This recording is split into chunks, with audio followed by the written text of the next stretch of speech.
কাঠুরিয়া কি ইবাদত করলো? সামান্যতম একটু ওযুর পানি গরম করে মুসল্লিদেরকে আগিয়ে দেওয়ার কারণে মালিকের কাছে সে কত পছন্দ রয়েছে জানেননি? বাদশাহ ইব্রাহিম ইবনে আদহাম কত সময় কথা বলার পরে বলে, ভাই আমি তোমার ইমানের পরীক্ষা নিতে চাই না, আমিও মানুষ তুমিও মানুষ, কিন্তু মানুষ মানুষের উপকার করতে পারে না? পারে না? বলে হ্যাঁ পারে। এই উপকারের নামে ইকরাম, এটা করার ব্যাপারে সওয়াব আছে। কয় তাইলে বলো আমি তোমার কি উপকার করতে পারি? কাঠুরিয়া বলে, এত করেই যখন বলছো ভাই, আমার জীবনে তো দুইটা চাহিদা আছে। একটা চাহিদা হলো আজীবন মুনাজাত করে মালিকরে বলি, মালিক দুনিয়ায় এমন একজন মানুষ আছে যে তোমারে পাওয়ার জন্য সে তার বাদশাহী ছেড়ে দিছে, নাম তার ইব্রাহিম ইবনে আদহাম, যে তোমারে পাওয়ার জন্য তার গায়ের রাজকীয় পোশাকটা খুললা সালাম চট করছে, নাম তার ইব্রাহিম ইবনে আদহাম। ও মালিক, যাকে তুমি সমুদ্র আর ডাঙ্গার সব মাখলুকের নেতা বানাই দিছো, একটা নজর যদি মৃত্যুর আগে তারে আমি দেখতে পারতাম, এটাই আমার দিলের চাহিদা, অন্য কোনো চাহিদা নাই। কার সামনে দাঁড়াইয়া বলে? বলেন। বাদশাহ ইব্রাহিম ইবনে আদহামের সামনে দাঁড়াইয়া বলে, তারে আমি দেখতে চাই। বাদশাহ ইব্রাহিম ইবনে আদহাম ডাক দিয়ে বলে, মালিক বুঝার আর বাকি নাই, কেন দিলের ভিতরে কয়েকদিন খুঁচাইতেছিল ওই পাহাড়ের ওই পাশে যাও, ওই পাশে যাও, কেন খুঁচাইতেছিল এখন তো বুঝে ফেলাইছি। এই পাগলারে দেখা করার জন্যই মনে হয় তুমি আমারে দাবড়াইয়া নিয়ে আইছো। বাদশাহ ইব্রাহিম ইবনে আদহাম ডাক দিয়ে বলে, ভাই তোমার ইব্রাহিমরে দেখার শখ, শুধু দেখবা না তার সাথে মুসাফা করবা। সুবহানাল্লাহ বলেন। কাঠুরিয়া কয়, মুসাফা কি করবেনি? কোথায় সে এত বড় একজন আল্লাহর ওলি আর আমি কাঠুরিয়া। তাই শুধু মুসাফা করবা না কুলাকুলিও করবা? কাইন্দে দিয়ে কয়, এটা কি আর কোনোদিন হয়নি? এমনি বুকের ভিতরে জড়াই ধরছে, জড়াই ধরে বলে, ভাই আমি ইব্রাহিম ইবনে আদহাম, আমি তোমার সেই মনের মানুষ, তোমার ভালোবাসার মানুষ, তোমার সারা জীবনের দোয়া। বাইরে মালিক তোমার এমন ভাবে কবুল করছে, না হলে কেন আমার দিলের ভিতরে খুঁচাইলো? যা পাগলা ওইখানে যা, আবার পাগলের সাথে দেখা কর। আরে ভাই, তোর এই কাজ মালিক পছন্দ করে নিছে, বল তোর 2 নম্বর দিলের কি চাহিদা হতে পারে?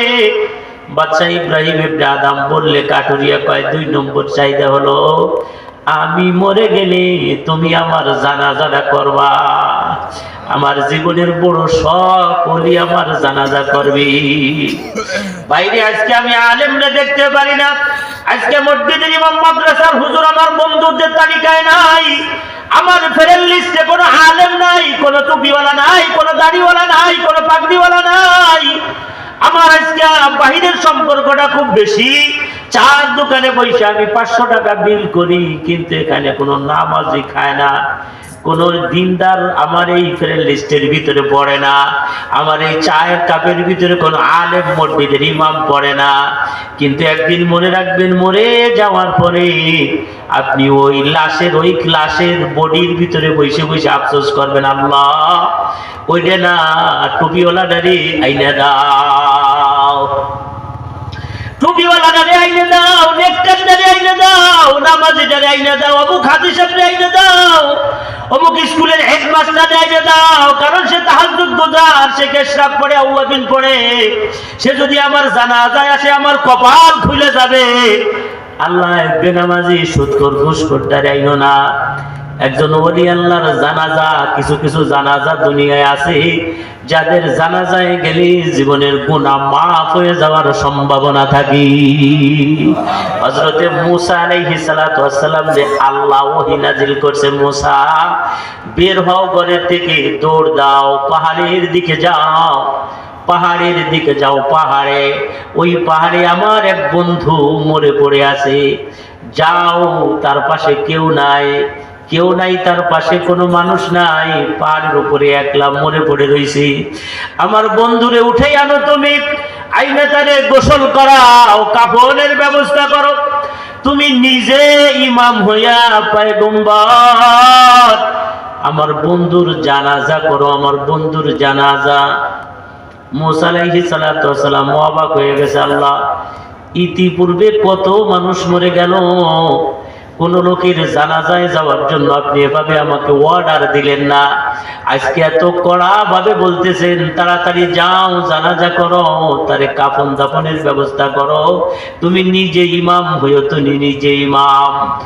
ও আল্লাহ এত কঠিন কেন? আল্লাহ কয় মুসা এ পর্যন্তই শেষ নয়, তুমি এই বনি ইসরাইলদের ভিতরে জানাইয়া দাও এই পাগলার জানাজায় আজকে যারা শরীক হবে আমি আল্লাহ তাদের অতীতের জীবনের সব গুনাহ মাফ করে দিব। হায় হায়, পয়গম্বর এলান করে দিছে বনি ইসরাইলরা রে, খবর পাইছো নি? ও বেরো ইসরাইলরা বসে থাইকো না, জীবনের গুনাহ মাফ আজকের এই জানাজায় যদি যাইতে পারো। কার জানাজা কেউ জানে না, জানাজায় যাবা জীবনের গুনাহ মাফ হয়ে যাবে। এমন একটা অফার যদি আমরা পাইতাম, নামাজ পড়ে না, সুদ খায়, ঘুষ খায়, সেও ঘরে বসে থাকতো না। কথা ঠিক কিনা ধরে বলে? নিজে জানাজায় গেলে গুনাহ মাফ। আল্লাহ মাহমুদ শফি সাহেব মারা গেলেন কোথায়? সেই হাটহাজারী চট্টগ্রাম। এক রাত পুরো গাড়ি টাইনা প্রায় 25,000 টাকা খরচ কইরা তারা জানাজা করতে গেছি। গাড়িটা জায়গা মতো নিতে পারি নাই, 4 কিলোমিটার দূরে রাইখে 4 কিলোমিটার আইতে গেছি। জীবনে 10 মিনিটের পথ হাঁটতে পারি না, হাঁটলে পাও ব্যথায়, হাঁটতে পারি না, খুব কষ্ট হয়। তারপরে 4 কিলোমিটার হাইটে গেছে, তাও ফিরি রাস্তা নেই, জাম, জীবন বের হয়ে যায়। আসার সময় তো এমন অবস্থা, মানুষের চাপে মনে হয় দম বের হয়ে যায়। তারপরেও গেছি, কেন জানেননি? উনি আল্লাহর ওলি, না জানি উনার জানাজায় শরীক হলে এই ওসিলায় কিয়ামতে মালিক আমারে মাফ করে দিবে, কিন্তু কোনো ঘোষণা তো নাই। আর যদি ঘোষণা পাইতাম, ওটা যদি বাংলাদেশের শেষ প্রান্তেও হইতো, মনে হয় না যাই আমরা পুকুরে বাসি থাকতাম না। বনে ইসরাইলের সব মানুষ জানাজায় শরীক হয়ে গেল, সব মানুষ জানাজায় শরীক। জানাজা হয়ে গেল, পয়গম্বর নিজে জানাজা করলেন। জানাজার পরে বনি ইসরাইলরা কয়, ওগো পয়গম্বর কার জানাজা করলাম? পয়গম্বর কয় তা তো জানি না, কার জানাজা করছি এটা তো জানি না। কয় তাইলে এমন মানুষ যার জানাজা করলে জীবনের গুনাহ মাফ হয়ে যায়, এই মানুষটাকে একটু দেখতে মন চায় পয়গম্বর, এটা না দেখলে ভালো লাগেনি। কে এত বড় আল্লাহর ওলি যার জন্য আপনারে আল্লাহ টেলিফোন করে পাঠাইছে? পয়গম্বরে একটু দেখতে মন চায়। পয়গম্বর কয় ঠিক আছে, মুখ খুলে দেখো, দেখো চেননি। মুখটা খুলছে, কাপড়ের কাপড় খুলে দেখছে, যেই দেখে সেই নাক সিটকি দেয়া সরে যায়, সি সি বলে সরে যায়, হিংসা করে সরে যায়। পয়গম্বরে দেখা, পয়গম্বর কি ব্যাপার, কি দেখাইলা তুমি? বলে কেন? কই যে এলান দিলা এর জানাজা আসলে জীবনের গুনাহ মাফ, বক্তব্যটা কি তোমার নিজের না মালিকের?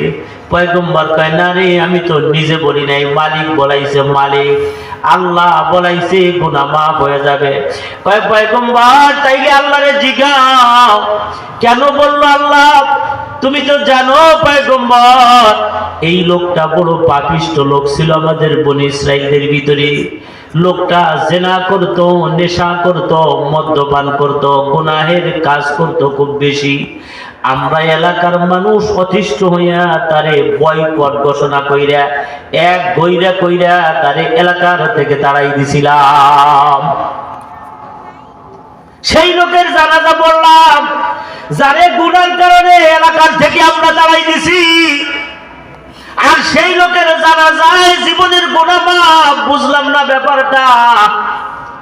পয়গম্বর আল্লাহর কাছে খবর লাগাইছে, আল্লাহ আমার বনি ইসরাইলরা কি কয়? আল্লাহ কয় তোমার বনি ইসরাইলরা ভুল বলে নাই, সঠিক বলেছে। সত্যি ছেলেটা পাপাচার ছিল, গুনাহগার ছিল। তার গুনার কারণে তারা এলাকার মানুষেরা তাকে এলাকার থেকে বয়কট ঘোষণা করছিল। কেউ তারে কাম দিবে না, কেউ কামে নিবে না, কেউ তার কাছে খানা বিক্রি করবে না, কেউ তার খানা খাবে না, কেউ তার সাথে কথা বলবে না। কয়েকদিন পর্যন্ত এলাকার ভিতর দিয়ে ঘুরে ঘুরে কেউ তার সাথে কথা বলে না, কেউ তার কাছে কিছু বিক্রি করে না, খানাও দেয় না, সালামও দেয় না, উত্তর দেয় না। লোকটা পরে দুইটা চারটা ছাগল নিয়ে পাহাড়ের উপরে চলে গেল।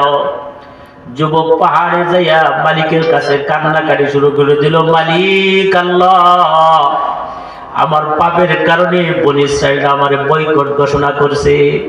ও মালিক, খানা পিনা বন্ধ করে দিছে, আমার সাথে কেউ কথাও বলে না।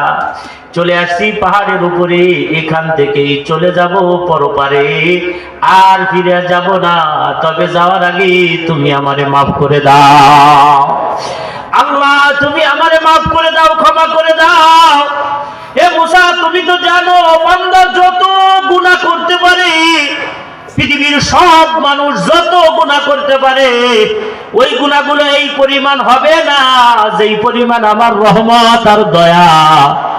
তাই তো আমি ঘোষণা দিয়েছি, লা তাকনাতু মির রাহমাতিল্লাহ, ইন্নাল্লাহা ইয়াগফিরুয যুনুবা জামিআ।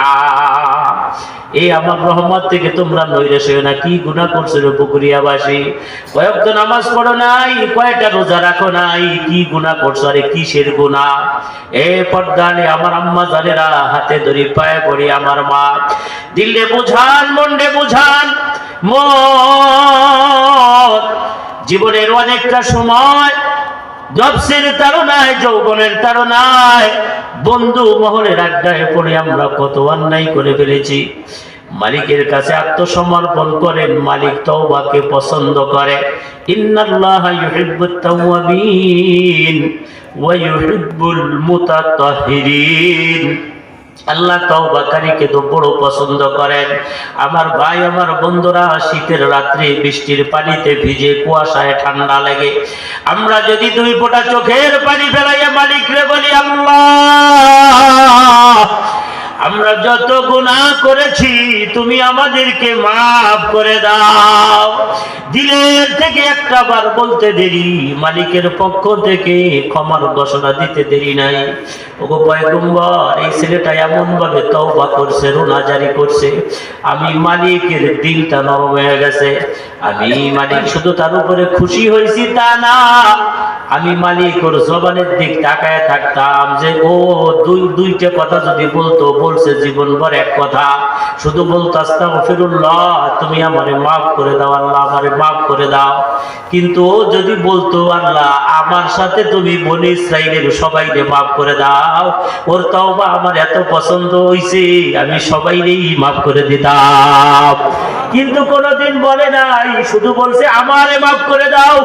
এই জন্য আমি আল্লাহ ওর তওবাটারে এমন ভাবে পছন্দ করছি যে ওর জানাজায় যারা শরীক হবে, আমি আল্লাহ তাদেরকেও মাফ করে দিব। এই জন্য পয়গম্বর তওবা করছে, আমি আল্লাহ ওর গুনাহ মাফ করে দিয়েছি, সবাইকে জানায় দাও। হযরত ইব্রাহিম ইবনে আদম রাহমাতুল্লাহ আলাইহি বলে, ভাই তুমি তোমার জানাজার জন্য আমারে ওসিয়ত করো। বলে, হ্যাঁ। আপনি ওয়াদা দেন আপনি আমার জানাজা করবেন? বলে, ঠিক আছে, তুমি যদি আগে মারা যাও আর আমি যদি বেঁচে থাকি, তাইলে আমি তোমার জানাজা করব, ওয়াদা দিলাম। কাঠুরিয়া ডাক দিয়ে কয়, তাহলে আপনি তৈরি হয়ে নেন। বলে, কি তৈরি হব? বলে, জানাজার জন্য তৈরি হন। ইব্রাহিম ইবনে আদম কয়, হায় হায়, ও কয় কি? আরে তুই যে জীবিত? কয়, জীবিত তো এখন আছি, মরতে সময় লাগবে কত? আপনি এখান থেকে চলে যাবেন, আমি ধনী মানুষ না, আমি গরিব মানুষ। ধনী মানুষ মরলে 17 গ্রাম নিয়ে মাইকিন হয়, অমুকের বাবা মুখ মারা গেছে। গরিব মানুষের জানা যায় 15 জন লোক হয় না, কথা বল না কেন? আমি কাঠুরিয়া, আমার কোনো এলান হবে না, কেউ জানবে না। আমি মালিকের কাছ থেকে বইলা দেখি জানাজার ব্যবস্থা করা যায়নি। আল্লাহু আকবার বলে, আল্লাহু আকবার। সামান্য একটা কাজ করে মালিককে কেমনে খুশি করছে দেখছেন নি? আরে আপনি আর আমি কি করলাম জীবনে? এমন একটা ভালো কাজ করতে পারলাম না যেই কাজের বিনিময়ে আমার মালিক আমার উপরে খুশি হয়েছে। এমন একটা ভালো কাজ এই পর্যন্ত 70 বছরে করতে পারলাম না, আর 60 বছরে করতে পারলাম না। এমন একটা কাজ আমি আমার জীবনে করতে পারলাম না, যেই কাজটা মালিককে দেখাবো, মালিক এই কামটা করছিলাম, খুশি হয়েছে নি, আমারে মাফ করে দাও। এমন একটা সুযোগ তো আমাদের জীবনে আমরা করতে পারলাম না। কথা বলেন ঠিক কিনা? কাঠুরিয়া কয় দাঁড়ান, অপেক্ষা করেন। গামছা বিছিয়া নামাজে দাঁড়াই গেছে, 2 রাকাত নামাজ পড়া ইব্রাহিমের আদম চাইছে, দেখে হায় হায় 2 রাকাত নামাজ পড়া ডাক দিয়া মালিক রেখে, আল্লাহ 2টা স্বপ্ন ছিল দিলে ইব্রাহিমের আদম রে দেখাই দিছো, দ্বিতীয় স্বপ্ন ছিল সে আমার জানাজা করবে, আল্লাহ সে রাজি হইছে, এবার তুমি আর আমারে দেরি করাইও না, তুমি আমারে জানাজার ব্যবস্থা করে দাও। বাচ্চা ইব্রাহিম ইবনে আদম কয়, খেয়াল করে দেখি পাগলা ওই অবস্থার উপরে চলে গেছে। ভাইরে, আপনি আর আমি এমন কিছু কাজ করার দরকার, যেই কাজে মালিককে খুশি করা যায়। যে কষ্ট করে আমরা শীতের ভিতরে বসে রয়েছি, জানি 5,000 টাকা দিলেও আমরা এখানে বসে থাকতাম না। কথা ঠিক কিনা বলেন? এমন মানুষ আছে তারা টাকা দিয়ে কিনা যায় না, টাকা দিয়ে শীতের ভিতরে তারা বসাই রাখা যায় না, কিন্তু সে বসে রয়েছে। 2 ফোঁটা বৃষ্টির পানি মাথায় লাগছে, ওই বৃষ্টির পানি নিয়ে আমি মোনাজাত করবো, দেখি মালিক আমারে মাফ করে কিনা। এই তো আমার ভাই, আমার বাবারা, আলোচনা শুরু থেকে এই পর্যন্ত যেটুকু আপনাদেরকে বললাম, বিপদ আপদ মুসিবত আসলে পরে সাহায্য চাবো আল্লাহর কাছে। কার কাছে? জোরে বলেন, আল্লাহর কাছে। আর শিরক করব না। যেই কাজ আল্লাহর, যেই ক্ষমতা আল্লাহর, এই ক্ষমতা আমি বান্দার ভিতরে দেব না। আর আল্লাহকে রাজি খুশি করার জন্য আমরা কম বেশি একটু চেষ্টা করব, যে যেখানে আছি ওইখান থেকেই চেষ্টা করব। আল্লাহ অল্পতে